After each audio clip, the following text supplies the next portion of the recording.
بسم اللہ الرحمن الرحیم۔ اللہ کے نام سے شروع جو بڑا مہربان نہایت رحم کرنے والا ہے۔ انٹرسٹنگ اسٹوریز آف اسلام کے محترم ناظرین، السلام علیکم۔ حضرت عمر فاروق رضی اللہ تعالیٰ عنہ کے زمانے میں اسلامی حدود 23 لاکھ مربع میل تک پھیل گئی تھی۔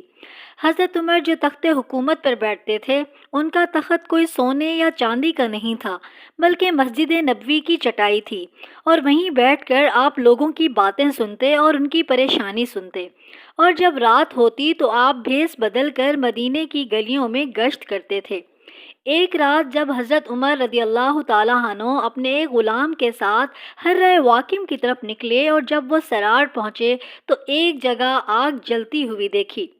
جب اس آگ کے نزدیک پہنچے تو دیکھا کہ ایک عورت آگ پر ہنڈی چڑھائے ہوئے تھی، اور اس کے بچے اس کے پاس بیٹھے رو رہے تھے۔ حضرت عمر رضی اللہ تعالیٰ عنہ نے اس عورت کو سلام کیا اور پوچھا کہ یہ ہنڈی کیوں چڑھا رکھی ہے اور یہ بچے رو کیوں رہے ہیں؟ تم انہیں کھانا کیوں نہیں دیتی؟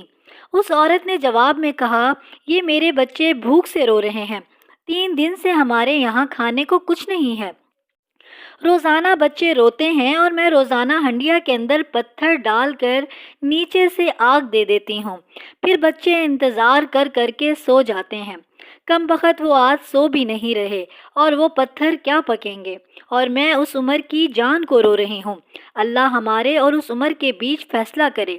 یہ بات سن کر حضرت عمر رضی اللہ تعالیٰ عنہ کا کلیجہ دہلنے لگا اور فرمایا، اللہ رحم کرے، عمر کو آپ کے بارے میں کیسے پتہ ہوگا؟ وہ عورت بولی، پتہ کیوں نہیں ہوگا، وہ ہمارا حکمران ہے، وہ ہم سے غافل اور بے خبر کیسے ہیں؟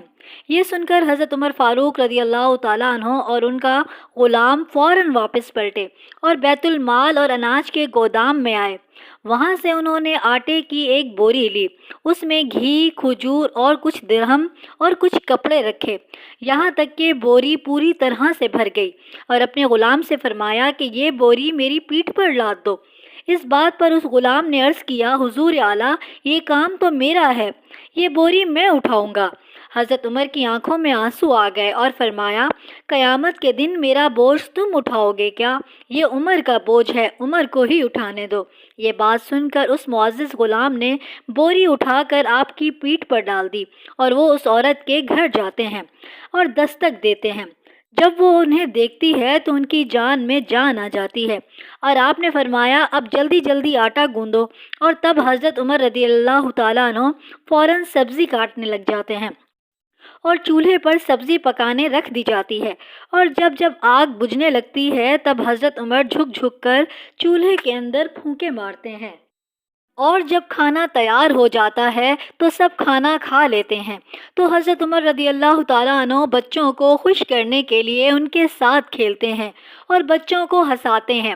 یہ سب کچھ دیکھ کر وہ عورت بولتی ہے، اللہ تعالیٰ آپ کو جزائے خیر دے، خلافت کے اصلی حقدار تو آپ ہو، عمر نہیں۔ حضرت عمر رضی اللہ تعالیٰ عنہ نے کہا، آپ عمر کو معاف کر دیں۔ اس عورت نے کہا، تم عمر سے اتنی ہمدردی کیوں کرتے ہو؟ آپ نے کہا، میری بہن، آپ عمر کو معاف کر دیں۔ عورت بولی، نہ، عمر کی میرے سامنے بات مت کرو، قیامت کا دن ہوگا، عمر کا گریبان ہوگا اور میرا ہاتھ ہوگا۔ یہ سن کر حضرت عمر رضی اللہ تعالیٰ عنہ بلک بلک کر رونے لگ گئے اور کہا کہ وہ بد نصیب عمر تیرے سامنے ہے، آج ہی کہہ لے جو کہنا ہے، قیامت کے دن مجھے معاف رکھنا۔ حضرت عمر رضی اللہ تعالیٰ عنہ فرماتے ہیں کہ اگر دجلہ دریا کے کنارے بکری کا ایک بچہ بھی پیاسا مر گیا تو اس کا حساب بھی عمر سے لیا جائے گا۔ معزز ناظرین، اگر آپ کو میری ویڈیو اچھی لگی ہو تو پلیز میرا چینل انٹرسٹنگ اسٹوریز آف اسلام ضرور سبسکرائب کریں۔ جزاک اللہ، شکریہ۔